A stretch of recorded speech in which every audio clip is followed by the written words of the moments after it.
Hello everybody, Trano here and welcome back to the Kings of Battle dev server. And today we're taking a look at the American premium tank, the T-54E2, which is kind of a counterpart to the already in-game T-54E1, but this is going to be coming in at battle rating 7.7 compared to the E1's 8.0, and it's a little bit cheaper. 8,380 Golden Eagles versus 8,560. And yeah, this is kind of an inferior version of the E1 in many ways. So the E1 has an auto-loader and an oscillating turret. This seems to be a more conventional tank in that regard. So if we look at the main gun first, it's got a reload rate of 6.5 seconds. The E1 has a 5-second reload rate, so this is 1.5 seconds longer. The first stage ammo storage is 20 shells, however. The E1 only carries 9. It's got a vertical guidance of -10 degrees to +20. And it's got a horizontal targeting speed of 12 degrees a second and a vertical targeting speed of 2.2 degrees a second. So while in theory this is worse than the E1's weapon, it's not drastically worse, and like I say, you've got more first stage ammo, so this will be better for longer running engagements compared to the E1. And you've also got a 12.7mm machine gun on the roof here, but it's in its own little mini cupola turret, which is not particularly great and does mark a bit of a weak spot on the tank. And you've got a 7.62mm machine gun in a coaxial position. And the gunner optics have a zoom of 6 times to 7.5 with an FOV of 12 degrees to -10 degrees.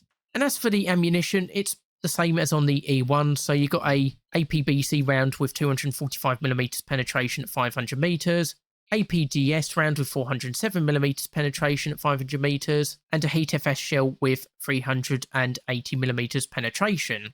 Now, it has a rangefinder, but doesn't have access to the night vision device for the driver like on the E1. But again, I don't think the night vision device for the driver is a particularly useful addition for most tanks, so I don't think this is missing out on much, to be honest.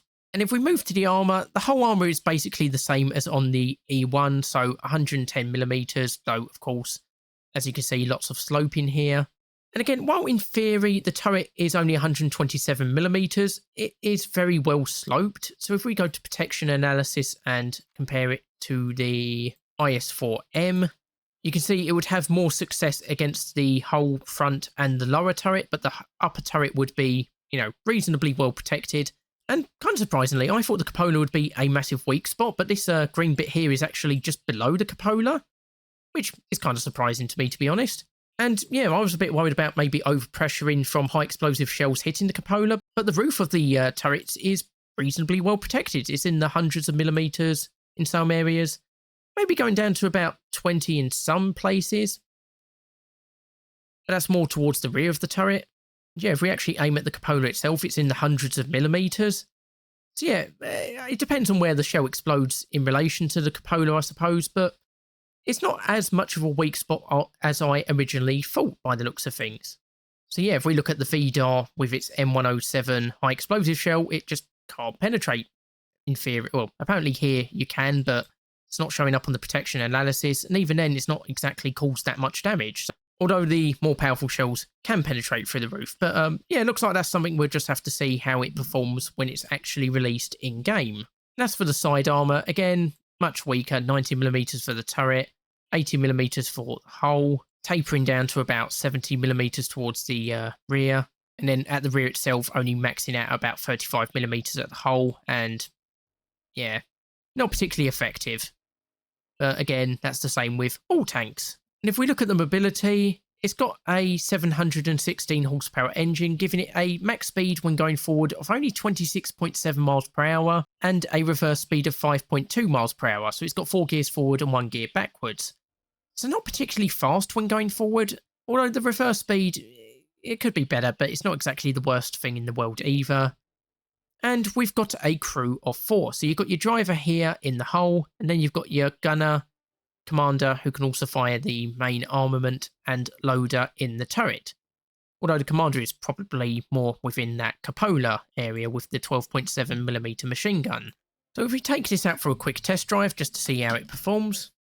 So I'm just going to take control of the machine gun first just to see what its targeting angles are. Yeah, it doesn't particularly aim much to the side, and it can't aim much upwards either. which is a bit of a disadvantage when against enemy aircraft, but again, it's a tank, that's not its main role. We're going to test fire against this ZSU quickly with the APBC round. Yep, so that's working, and we'll test out the Heat FS shell against the IT-1. Yeah, it's gone straight through there, set it on fire, killed the driver,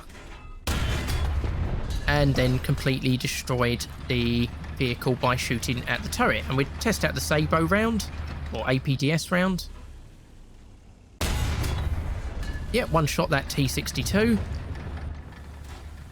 Now, this doesn't have any gun stabilization, so it is a little bit all over the place, although, like I say, it's not the fastest tank in the world, so that does mitigate it a little bit. And as you can see, we're getting up to our top speed pretty quickly, considering we just went through a river. Yeah, trying to aim while on the move, not necessarily the easiest thing. Oh, we've actually beaten our top speed, or it's rounded up to 27 miles per hour. I assume it's just rounded up. So yeah, this is a decent tank. I mean, you're definitely going to be wanting to use that Heat FS shell against some of these enemies, I think. Just going to test how quickly this stops from full speed. So the gun gets on target pretty quickly, even when stopping from full speed. Another round into it. Yeah, didn't quite kill it, but, you know, we've done a major amount of damage to it. Test out the machine guns quick. Yep, they work as to be expected. Here's the driver's view. And of course, one of the advantages of this tank is that it can aim down a fair degree. So you can see we're behind this cover and we're still able to aim directly at the target in front of us.